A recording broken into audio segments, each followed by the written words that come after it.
Welcome to the Global Energy Leaders Podcast, powered by R Squared Global.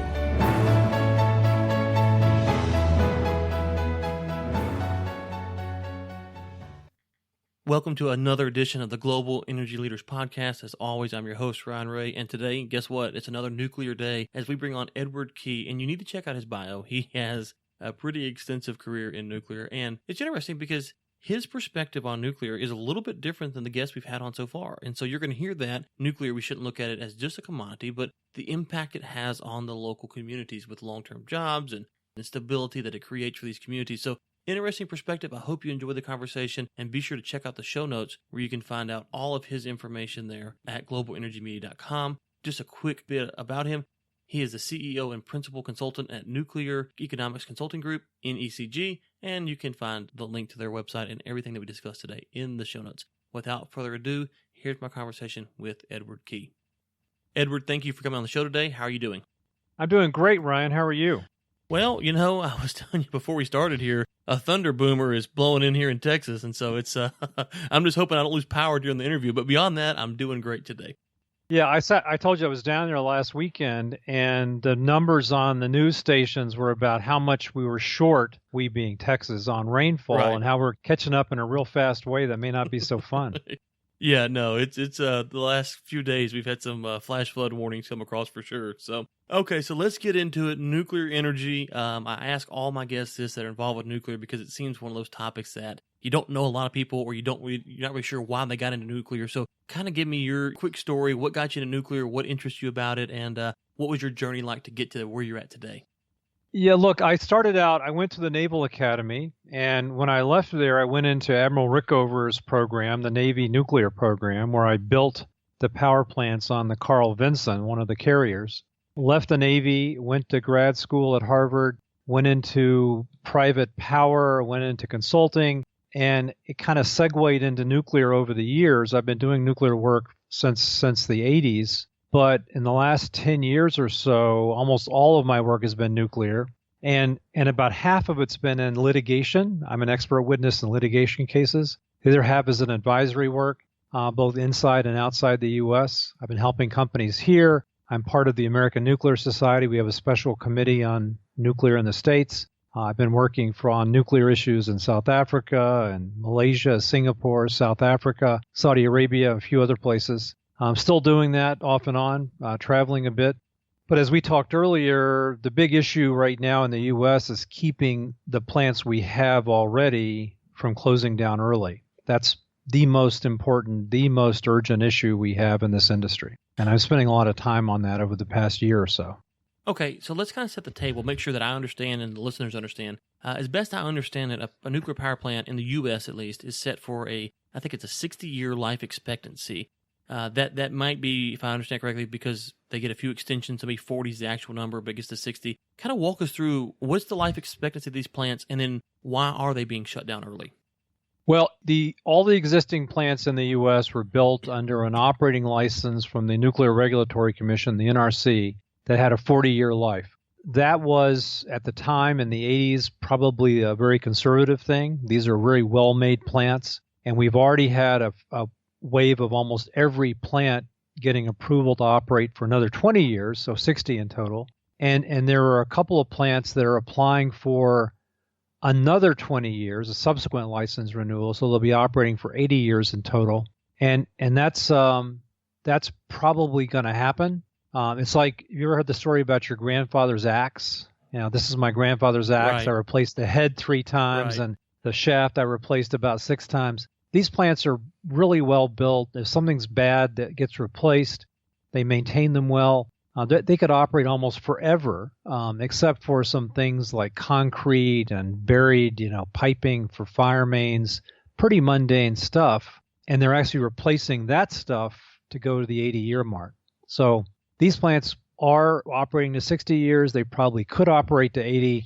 Unfortunately, we've had a couple close down shortly after 40 years because they're just losing money in these markets. Kewaunee in Wisconsin, Vermont Yankee in Vermont, they were basically losing so much money, and the prospects for making that back in the future just weren't there. So both cases, the companies had a really well-maintained plant operating well, just closed it. It's gone. They're both gone. It's a real problem. Yeah, let me interject there. So, okay, so we've got a plant that's been around for a while. It looks like it can get an extension, and all of a sudden it shut down. Is this because environmental regulations or the market, or what's going on here to make these plants go out of business? Well, let's talk about this Kewaunee and Vermont Yankee, the actual shutdowns that happened. Both of those plants had applied for and gotten approval to operate for an additional 20 years. So they could have operated 60. The NRC was happy. The owners invested a lot of money getting to that point. The problem was that they were operating in an electricity market with low prices, and the prices were low enough that their operating costs, forget capital recovery, just operating costs, cash operating costs were higher than the money they were making in the electricity markets. So they were losing money every hour, every day, every week. And the only way to stop that is to shut them down, close them down, get rid of all your staff, decommission them. And that's what they're doing. So it's a very sad thing. But these were nicely maintained plants, a lot of work on them, operating, performing well. They just couldn't make money because of the electricity markets, not because of the plants. So help me understand this then. As I understand it, uranium is plentiful and it's easy to get out the ground and store. So what would be the problem that the operating cost is so high right now? Well, look, fuel costs really aren't the issue. Fuel costs are maybe $7 a megawatt hour, maybe up or down from that. Uranium is a commodity. It's fairly cheap. The poor uranium miners are having trouble everywhere in the world. The real big piece of operating costs is people, operators, maintenance, having a refueling outage every year and a half or 2 years, contract labor around that. There's really no way to stop that because you have to have those people. You have to have trained operators, highly skilled and highly paid operators. And so if you look at the operating costs, maybe well over half of it's people costs, the rest is fuel and some capital expenditures, having to replace stuff to keep it operating. So it's really a people cost issue, which you really can't get around. Okay, so if I'm hearing you right then, it sounds like the market just isn't there for nuclear. So why would it be a bad thing for these nuclear power plants to close down early or close down at all? Well, if you're the owner and you're losing money, it's a good thing because it makes your bottom line a lot healthier. And if you stop losses, you're better off. But for the whole country, where we're losing a big source of clean, carbon-free, emission-free energy, it's a 24/7 baseload power plant. So when it closes down, the system's less reliable. A lot of jobs are lost. A lot of people don't work there anymore. And if you look at the economic impacts in Wisconsin and Vermont, huge losses, no more property tax, whole towns are basically closing down when these things close. The cheap, clean energy they made was valuable. And part of the problem is the electricity markets look at electricity as a commodity product. Doesn't matter where it came from, doesn't matter who made it, but electricity is different. The power from a nuclear plant has attributes like clean air, zero emissions, reliable, baseload, all that kind of stuff that don't get valued. And if you valued these other attributes, these things would be in operation. And I guess I could go on and say that New York and Illinois had 6 or more units that were going to close down last year, and they didn't because both states said, okay, we're going to pay these nuclear plants some more money. They call them zero emissions credits because they don't produce any emissions. And they gave them a bit more money, and that was enough to keep them around for another 20 years. So New York State saved the upstate New York plants. Illinois saved the Quad Cities and Clinton plants by giving them these zero emission credits, or ZECs. And that's pretty controversial right now. There are proceedings going on at FERC and in the courts, people trying to knock that down, mostly the fossil power plant people. But they decided as a state matter, they were better off having these things than having them closed down. And they took action to save them. Ohio, Pennsylvania, New Jersey, Connecticut are now thinking about doing something similar. On the other side of the picture, Massachusetts seems to be quite happy for Pilgrim to close. California seems happy for Diablo Canyon to close. New York State, in fact, is happy for Indian Point to close. They've agreed to do that. So it's a state matter. It's a political matter. But the value of these things goes beyond commodity electricity. The problem is the markets they sell into don't recognize that. Okay, but could someone say, well, those same jobs and stuff could be created by renewables or natural gas or oil? Could they say that, and that would be a fair exchange, especially natural gas and renewables? There are jobs in natural gas and there are jobs in renewables, but the magnitude of those jobs and the skill level of those jobs, I don't know if you've ever looked at the workforce for a wind farm or for a solar plant. It's a lot of jobs when you're building them. Right, construction. When you're operating them, there aren't so many. And so it's a strange argument to say that we like nuclear power plants because they have higher paid jobs, but it's really true. The communities around the plants that have retired early really impacted severely because that whole part of their economy that's been going on for 40 years is suddenly gone.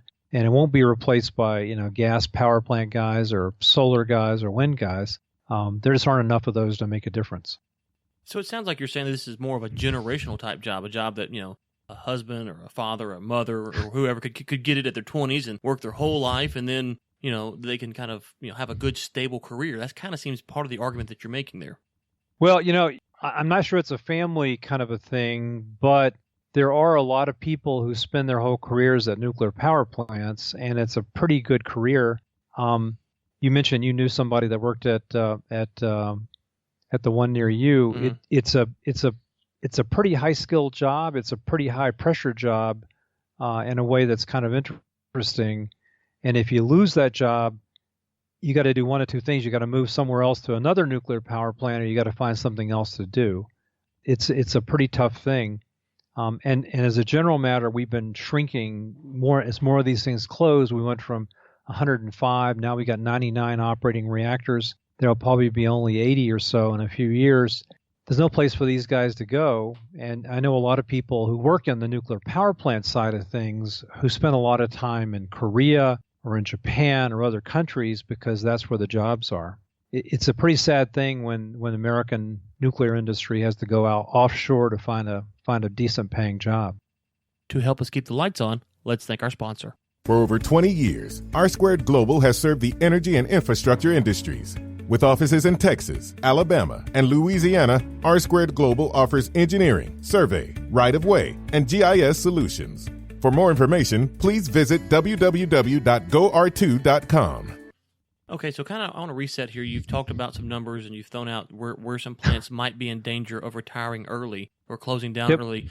Kind of reset that for me just so I can kind of go further. I've kind of lost track of where what is going on exactly. Yep. Well, look, let's just go back a bit, and I'm going to go back to around 1990. The United Kingdom put into place this electricity market thing, first one in the world, the pool market of England and Wales. About 10 years later, we put them into place in the U.S. and New England, Mid-Atlantic, Texas, California, sometime between 2000 and 2010. And those markets involve putting a wholesale electricity market into place and also separating the ownership of generation, like nuclear plants, from the utilities. So you had these standalone nuclear plants, standalone other plants as well, selling their power into an electricity market rather than being part of a vertically integrated regulated utility as we had for 100 years, still do in the Southeast and a few other places. And when that happened, if electricity market prices were high, all those power plants could make a fair bit of money, make profits, maybe somebody builds new ones. But if they're low, it's just waiting until somebody can't take the losses and retires, whether it's a coal plant or a nuclear plant or even gas plants are shut down because of low prices. So low electricity prices are caused by a few things: low natural gas prices, because gas is on the margin in a lot of markets, low demand growth since about 2008 when the financial crisis hit. We haven't grown our economy much, and when we have, it hasn't been connected with any big increases in electricity demand. A lot of manufacturing has been shipped to China or somewhere else. We have this forced investment because of federal tax subsidies in wind and solar. Even though you didn't need any more generation, you had people building windmills, and I'm sure you've seen them go by your place heading out to West Texas. Oh, yeah. They're building huge windmills out there because of federal tax credits. And even though we don't need the power, we're getting it. That drives electricity market prices low and sometimes negative, if you can believe that.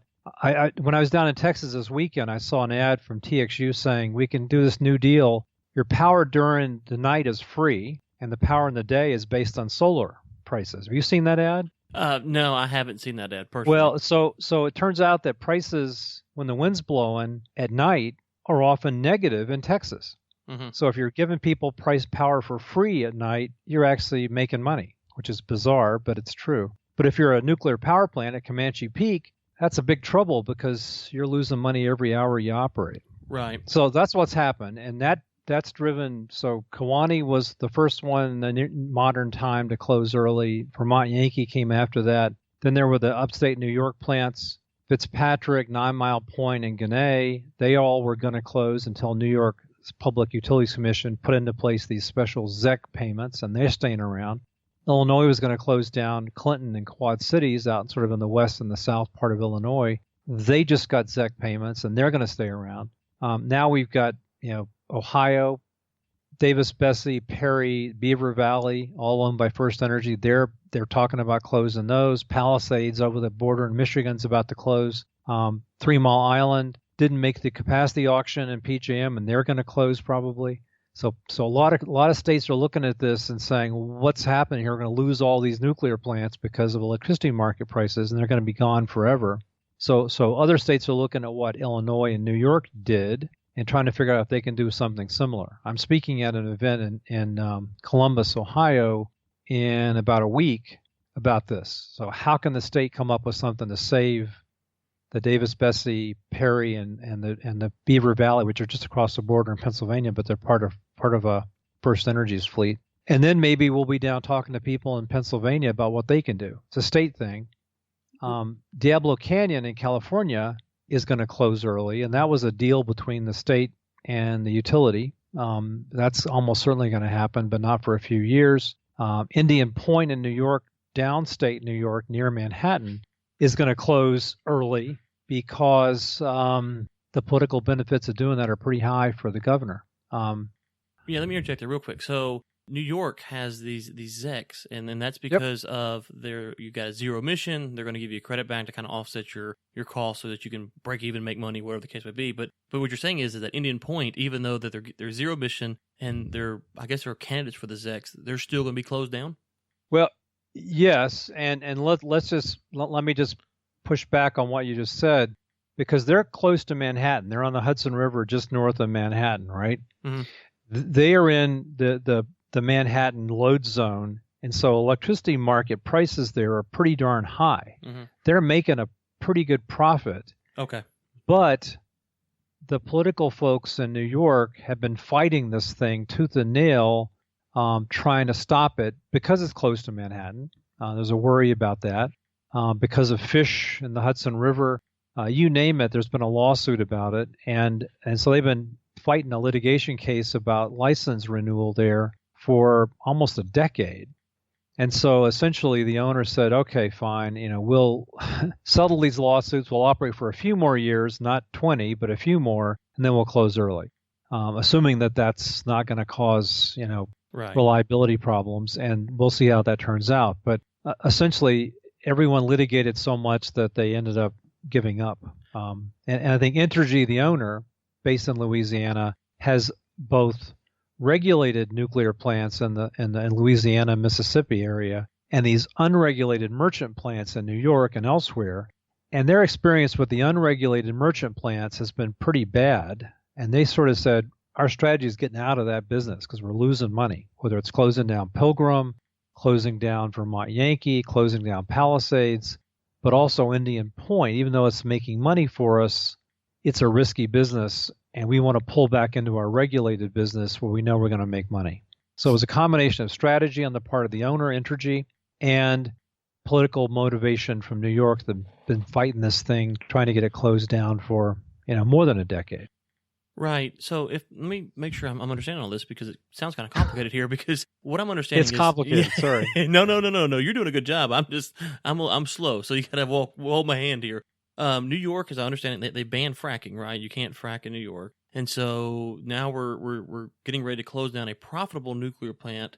What does that do to the grid? It would sound like that you said it's a high demand grid in New York City, which I can imagine. If you take this power plant off, what is that going to do for the grid in New York? Because 2024, that sounds like a long way away, but in terms of power plants and energy and stuff, 2024 is really just right around the corner. Yeah, look, my view is that when these plants close, if and when they close, it'll make the system there less reliable, more prone to outages. It'll make the costs higher because they have to bring in power from somewhere else, probably dirtier. It's going to be, at least part of it's going to be coal and gas. New York already relies a lot on bringing power all the way from Quebec down, from Hydro-Quebec hydro plants all the way down through New York to New York City. We've had a couple of major outages on those lines. One transmission outage means that the whole city goes down. Having that generation close by makes that less likely. So there have been a lot of studies done about how much prices will go up, about what kind of reliability issues might happen, but there aren't many studies that say they'll be cheaper or more reliable. They're talking about putting a natural gas-fired power plant somewhere in the same area. That might be enough, but until that's built, we won't know what that's going to look like.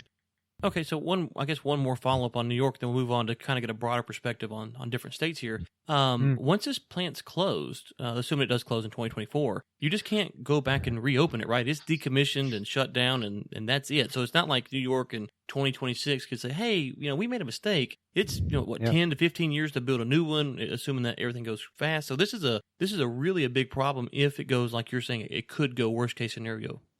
Yeah, look, the issue in the U.S. is that there's sort of two ways you can own a nuclear power plant. One way is an operating license. And if you have an operating license, that means you can operate, and you have to have all of your operators and all of your staff and all of your training there, even if you're not actually running the plant. And so there have been a couple of nuclear power plants with long outages, a year or more, but they still had to pay their staff because they still had an operating license. The other way is to have what's called a possession-only license. You transition to that as a stepping stone toward decommissioning. You still own the plant, but you can no longer operate it. And that, in theory, could be changed, but no one's ever come back from that. Okay? It just has never been done. The costs and the risk of doing that are just too difficult for anyone to contemplate. So what happens is once you go from operating license to possession-only license, it's a one-way permanent trip to decommissioning. One of the things we've talked about in the industry is doing things more like the Canadians do. Bruce, their huge power plant in Ontario, had 4 of their reactors shut down for over 10 years because they didn't need the power, and then they brought them back. They mothballed them effectively. And that's what you'd do with any other kind of power plant. The NRC doesn't have a pathway to mothballing. And so one of the things a lot of us talk about is, wouldn't it be great if we could do that, have a way to cut the costs at these plants, but keep them around for a decade until power prices get high, until we need them, until we have to meet some carbon agreement, and then bring them back. But we don't have a way to do that now. And the costs and the risk of doing that are so high, even if you contemplated it, that no one's going to do it. Gotcha. Now, earlier you mentioned this is a state issue, and you've thrown out a lot of plants in a lot of states. Kind of walk us through just kind of, I think you said Illinois, Pennsylvania, Ohio, Michigan, Massachusetts, California. Just kind of give us a 30,000-foot view of how these states look at nuclear power and some of the different plans or solutions that they're throwing out. Yeah, let's go to a higher level of abstraction, if you will. Electricity in the U.S. is mostly regulated as a state matter. Every state has a utility commission. The states have a lot of authority and jurisdiction over what happens in electricity. They set rates, they control the utilities, they regulate them, and so on. It wasn't until really in the 2000s that FERC, Federal Energy Regulatory Commission, had more influence than they did because of interstate commerce, right? You sell power across state lines. They always had a way to look at those contracts. But these electricity markets that cover multiple states are FERC federal regulated. So you got this odd thing where New York State has its own market, the New York ISO market, but the state still has control of the utility industry, but FERC regulates the market. And that's where we get into some conflicts. And each state has a different issue. Each state has a bundle of power plants and utilities that were around before these markets were put into place. And each state has its own interests with respect to jobs and economic impact, and in many cases, things like carbon emissions and other things. So the state still has a real big stake in this, even though federal regulators oversee the markets and the market prices. So there's some conflict there. But let's go. So New York, they had a whole fleet of nuclear plants. They were one of the biggest, not the biggest, but one of the biggest nuclear states in the country. When they deregulated, those all became merchants. Merchant meaning they're selling on the market without any regulation or any guaranteed offtake. And so those plants were all potentially at risk. Indian Point making money down near Manhattan, the rest up in the north, which I don't know if you know the history of New York State, but upstate New York used to be a huge manufacturing area, and that's why they were up there. There isn't much manufacturing in upstate New York now, so there isn't much demand. There's a lot of power up there that goes down to Manhattan rather than staying up there. Prices are low up there in the electricity market, but boy, these plants are huge jobs. So if you're the governor of New York, saving hundreds of jobs per nuclear power plant in upstate New York is a really big positive for you. Same thing in Illinois, where Quad Cities is out on the border on the west, Clinton's down in the south. Both are places that don't have a lot of other things going on. The jobs and the indirect economic benefits in both those regions are huge. The economic impact of closing would be very large and negative. And in both those places, locations, prices are pretty darn low for very similar reasons. Quad Cities used to be a big manufacturing center. It really isn't anymore. A lot of wind power comes from the west through that part of Illinois toward Chicago, so prices get really low when the wind blows. If you're Quad Cities nuclear plant, that's what you get paid. So they had problems both because of the power prices and the local demand was gone. Ohio, is sort of similar. They've got fairly low electricity prices across that whole state. Michigan, same thing. Pennsylvania, same thing. And all those states have an interest in these nuclear power plants. They basically were built and paid for by regulated ratepayers in the states, and now they're going to be gone. And it's a real issue, not only jobs, but clean air, reliability, all kinds of things that the state regulators and the state government care about and have authority to do something about. Well, you've put an interesting perspective on it. One that I've heard some of the stuff you said before, but some of the stuff that you're bringing out is a unique perspective. I won't say unique, but unique to the show at least. So I do appreciate that. I am curious if we look at kind of the nuclear discussion in a 10, 20-year type span. Where do you think we're going to end up with nuclear? Well, the bigger problem, closing down these nuclear plants will be a big negative thing for us in terms of emissions, in terms of jobs, but also in terms of our nuclear power industry. If you look back 30 or 40 years ago, the U.S. nuclear power industry was it. We started the business. We had the biggest players in the business. The entire French, German, every nuclear power plant in the world virtually was built based on designs that came from Westinghouse or GE or Babcock and Wilcox or combustion engineering or whatever. This industry was formed in the U.S. and it went outside. And so a lot of what we do in the world around nuclear power in terms of policy and strategy, proliferation issues, we will no longer be in a position of having a U.S. nuclear power industry. And so our ability to participate in and influence the world nuclear power industry and the world nuclear weapons business, frankly, will be diminished. And if we don't build any more here, the Chinese are building them like gangbusters and are doing a pretty good job. The Russians are building them all over the world. The U.S. industry is going to be shut out of that, and our industry is going to die. And that's a longer term worry that goes well beyond electricity or nuclear power. It's a U.S. strategy issue.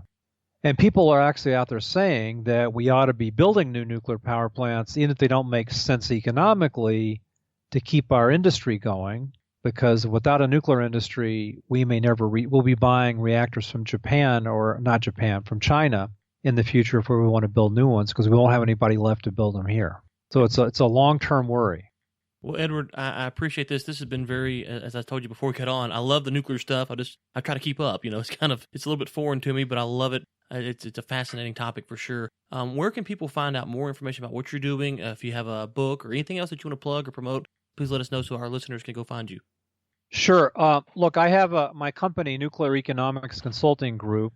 The website, which is www.nuclear-economics.com, has a lot of stuff on it. I publish things called commentaries every month or so on issues like we've been talking about and more. Some are maybe more detailed than anyone wants to read, but they are used around the industry a lot. I speak at conferences. I've got some reports we've done for clients linked to them on the website. that's probably the best place to go. I'm on Twitter. I'm on LinkedIn. I have my own group called Nuclear Power: The Next Generation. I started, 2007. I've got almost 50,000 members on my LinkedIn group. So a lot of places you could go to find me. Google me. You'll find a lot of hits. Absolutely. We will link to the stuff that we have in the show notes at globalenergymedia.com, so the listeners can go there and just click right to it and go to your website, and it sounds like there's a lot of good information there. Edward, thank you so much for your time today. I enjoyed having you on the program. Great. Thanks, Ryan. Thanks again to Edward for coming on. Really enjoyed the discussion. I said you got to hold my hand there, and that's because this nuclear stuff, I find it fascinating, but you know what? It is so outside my wheelhouse that it's every time we have on a guest, it's something new. I learned something new. So really enjoyed the discussion. Be sure to check out his stuff. We talked offline there. The guy really knows his stuff. I mean, he's involved in nuclear around the world, and so it's quite fascinating just to hear someone with that kind of knowledge enlighten you, on what's going on. So I hope you enjoyed the program. Be sure again, globalenergymedia.com is where you can find the show notes, and you can connect with him, join his LinkedIn group, and all of that stuff as well. The Global Energy Leaders podcast is produced by Michael Sims and Chris Prine. Chris Prine also serves as editor for the Global Energy Leaders podcast. Until next time, keep climbing. Thanks for listening to the Global Energy Leaders podcast, powered by R Squared Global.